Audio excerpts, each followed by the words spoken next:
Innal hamdalillah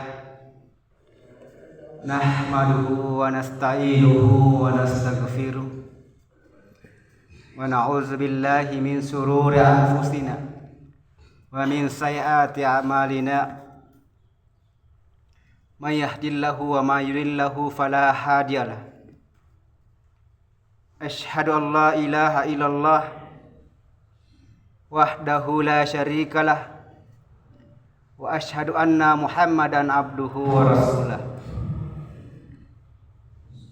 Allahumma salli wa sallim wa barik ala sayyidina Muhammad kama barakta ala sayyidina Ibrahim wa ala ali sayyidina Ibrahim fil alamin innaka Hamidum Majid. Qala Allah ta'ala fil Qur'anil Karim, ya ayyuhalladzina amanu taqullaha haqqa tuqatih wa la tamutunna illa wa antum muslimun. Qala idan inna Allaha wa malaikatahu yusalluna 'alan nabi ya ayyuhalladzina amanu sallu 'alaihi wa sallimu taslima.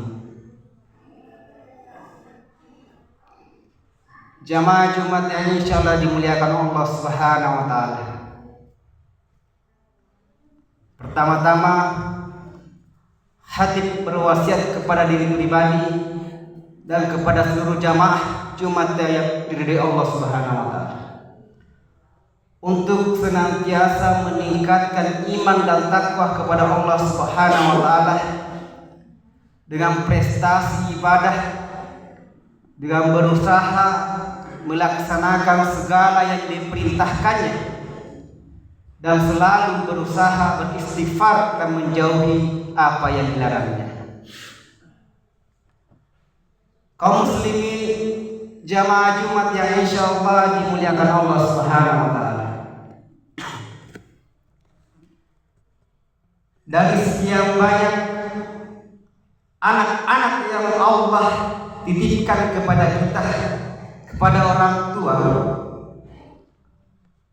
apakah kita sudah mendidiknya dengan pendidikan agama dan akidah sehingga anak-anak kita menjadi anak yang soleh, menjadi anak yang soleha, yaitu buah hati, belahan jantung, pelanjut cerita, penerus sejarah bagi kita kelak nanti. Dari sekian banyak harta yang kita miliki, setinggi apapun pangkat dan jabatan yang kita duduki, apakah kesemuanya itu telah kita pergunakan, telah kita manfaatkan untuk mencapai ridho Allah Subhanahu wa taala? Inilah renungan bagi kita semua kaum muslimin. Jamaah Jumat yang insyaallah dimuliakan Allah Subhanahu wa taala.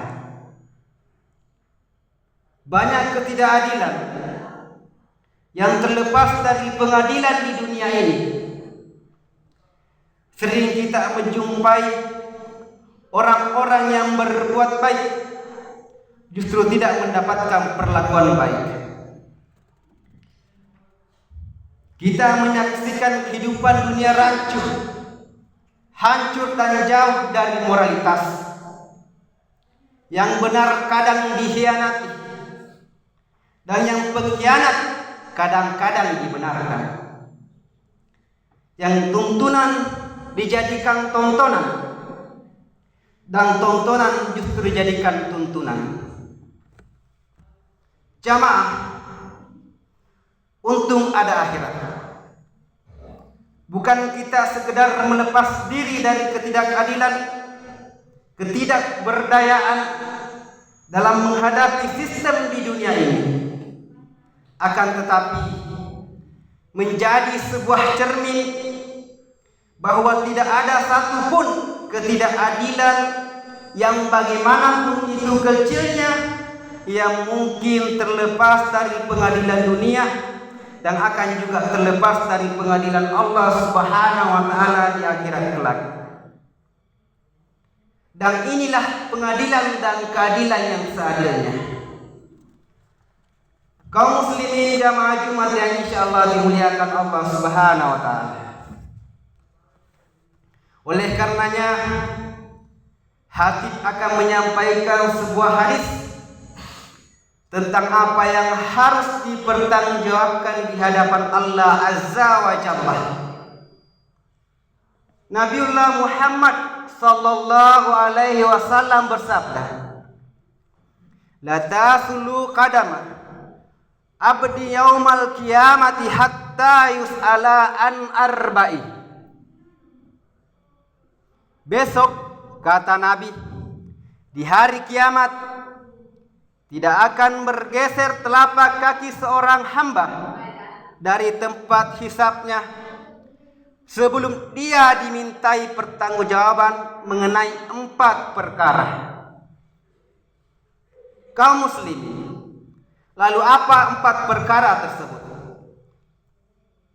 Yang pertama, kata Nabi, an umurihi fima afnahu. Umur yang diberikan kepada kita akan dibentakan pertanggungjawaban kelak. Di manakah umur itu kita habiskan, kaum muslimin? Kita sering main-main, padahal waktu berjalan terus. Kita sering lalai dan lupa, padahal malaikat maut tidak pernah lupa. Waktu ini sungguh sangat singkat, kaum muslimin. Baru saja duhur, tidak terasa sudah masuk waktu asar. Dan baru saja asar, tidak terasa masuk waktu maghrib. Dan yang kemarin, yang mungkin masih anak-anak, tidak terasa sudah memiliki anak. Waktu itu sangat singkat, kaum muslimin. Apalah arti umur yang panjang kalau kita gunakan untuk menimbun dosa dan kesalahan? Apalah arti umur yang panjang kalau kita gunakan untuk kemungkaran dan melakukan kemaksiatan? Akan lebih indah jikalau umur yang Allah Subhanahu wa taala berikan kepada kita digunakan untuk memperbanyak amal saleh dan untuk mencapai ridho Allah Subhanahu wa taala. Kaum muslimin, hidup ini sangatlah singkat. Hanya antara azan dengan sholat saja. Ketika kita lahir, kita diazankan, dan ketika kita meninggal dunia, tentulah kita disolatkan. Sungguh sangat singkat umur kita, kaum muslimin. Inilah mungkin makna dari ucapan Nabiullah Muhammad sallallahu alaihi wasallam, khairukum man tala umruhu wa ham amaluhu. Yang terbaik di antara kamu adalah orang yang panjang umurnya dan banyak juga kebaikan dan atau amal salihnya. Jadi ya roba lima kesnya ini kasih rupa tahu ya roba lampe ke umuruna namai kata apalan nafikau. Jamaah Jumat yang insyaallah dimuliakan Allah Subhanahu wa taala. Lalu perkara yang kedua yang harus dipertanggungjawabkan, kata Nabi, wa anjasadihi fima ablahu. Kita pernah diberikan umur muda, tubuh yang kuat, badan yang sehat. Di manakah kita habiskan itu, kaum muslimin? Jika seluruh anggota badan kita telah kita gunakan untuk berbuat taat kepada Allah, maka kita akan senang dan beruntung. Sebaliknya, jika kita menggunakan untuk bermaksiat kepada Allah, melakukan perbuatan tercelah, zalim, contohnya usia muda kita, dalam hal ini tubuh kita, dipergunakan untuk narkoba, judi, merampas hak orang lain, maka kita akan merugi dan untung dan mendapatkan azab dari Allah Subhanahu wa taala. Nauzubillah. Jamaah Jumat yang insyaallah dimuliakan Allah Subhanahu wa taala. Kemudian perkara yang ketiga kata Nabi, wa an ilmihi masa amila fihi. Ilmu kita apakah telah kita amalkan? Kaum muslimin, kita akan ditanya apakah kita telah mempelajari bagian dan ilmu yang Allah ajarkan kepada kita melalui Al-Quran, dan apakah kita sudah mengamalkannya. Dan tentunya inilah menjadi tugas kita untuk bertanggung jawab bersama-sama demi keselamatan kita kelak di akhirat.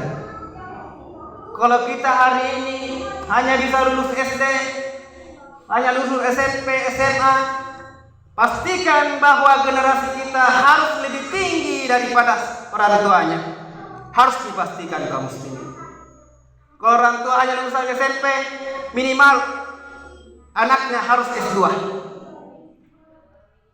Karena ilmu adalah amal jariah yang perlu kita ajarkan, yang perlu kita teruskan bagi generasi kita kaum muslimin.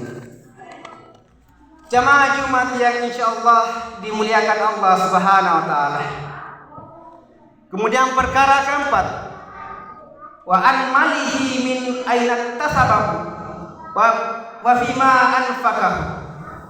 Harta kita dari mana kita peroleh dan kemana kita belanjakan. Kaum muslimin, kita akan ditanya mengenai harta yang kita miliki, dari mana kita peroleh dan untuk apa kita belanjakan. Dalam masalah harta, manusia terbagi menjadi 3 golongan, dan ada 2 golongan yang akan celaka, dan hanya ada 1 golongan yang akan selamat. Lalu yang mana 2 golongan yang akan celaka, dan yang mana pula yang hanya 1 golongan yang itu yang katanya selamat? 2 golongan yang celaka pada hari kiamat adalah mereka yang mengumpulkan harta dengan cara yang haram, dari sumber yang haram, dan dibelanjakan di jalan yang halal. Dan kedua, mereka yang mengumpulkan harta dengan cara yang halal, tapi membelanjakannya untuk hal-hal yang diharamkan. Harta asalnya halal, tapi dibelanjakan kepada hal-hal yang diharamkan. Dari pagi kita turun keluar rumah banting tulang peras keringat untuk mencari nafkah. Lalu setelah ada yang kita dapatkan dari hasil keringat kita belanjakan di jalan yang haram. Kita belanjakan di jalan kemaksiatan. Inilah yang sangat dibenci oleh Allah Subhanahu wa taala. Atau ada harta kita yang kita peroleh dan yang haram, lalu dibelanjakan kepada yang halal. Contohnya harta hasil judi, harta hasil korupsi, kita sumbangkan untuk membangun masjid. Ini juga yang sangat dibenci oleh Allah Subhanahu wa taala. Lalu yang mana yang paling disukai oleh Allah Subhanahu wa taala? Adalah mereka yang mengumpulkan harta dengan jalan yang halal dan membelanjakannya untuk perkara-perkara yang halal. Rasulullah SAW bersabda, sebaik-baik harta adalah harta milik orang yang soleh. Demikian khutbah singkat yang sempat Hatib bawakan pada kesempatan yang mulia ini.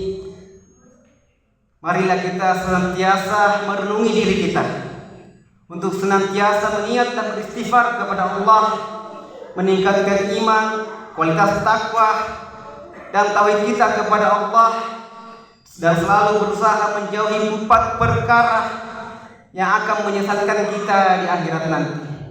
Amin Barakallahu li wa lakum fil Qur'anil azim wa nafa'ni wa iyyakum bima fihi minal ayati wa zikril hakim wa taqabbalahu minni wa minkum tilawatahu innahu huwas samiul alim.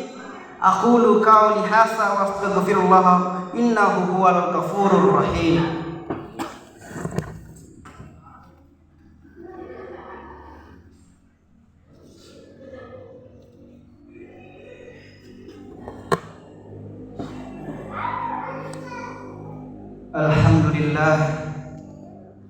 Alhamdulillahillazi arsala rasulahu bil huda wa dinil haq liyudhirahu 'ala din kullihi walau karihal musyrikun. Asyhadu an la ilaha illallah wa asyhadu anna Muhammadan abduhu wa rasuluh. Allahumma salli ala Muhammadin wa ala alihi wa ashabihi ajma'in. Qala Allah ta'ala fil Qur'anil Karim, ya ayyuhallazina amanu taqullaha haqqa tuqatih wa la tamutunna illa wa antum muslimun. Qala idan inna Allaha wa malaikatahu yusalluna 'alan nabi. Ya ayyuhallazina amanu sallu 'alaihi wa sallimu taslima. Qala idan qala rasul fi hadithi khairukum man tala umruhu wa haru amaluhu la tazulu qadama abdin yaumal qiyamati hatta yus'ala an arba'i an umrihi fima afnahu wa an jasadihi fima ablahu wa an ilmihi maza amila fihi wa an malihi min aina iktasabahu wa fima anfaqahu. Inna salati wa nusuki wa mahyaya wa mamati lillahi rabbil alamin. Amin. Allahumma shalli ala Muhammadin wa ala alihi wa ashabihi ajmain. Alhamdulillahi rabbil alamin. Allahumma ighfir lil mu'minina wal mu'minat wal muslimina wal muslimat al ahya'i minhum wal amwat innaka sami'un qaribun mujibud da'wat. Rabbana zalamna anfusana wa illam taghfir lana wa tarhamna lanakunanna minal khasirin. Rabbana atina fid dunya hasanah wa fil akhirati hasanah wa qina azabannar. Walhamdulillahi rabbil alamin. Ibadallah, innallaha ya'muru bil 'adli wal ihsan wa ita'i dzil qurba wa yanha 'anil fahsya'i wal munkar wal baghi ya'idhukum la'allakum tadhakkarun. Faskurullaha allazi yazkurukum waskuru ala ni'matihi yazidkum wa la dzikrillahi akbar wallahu ya'lamu ma tasna'un. Aqimis shalah.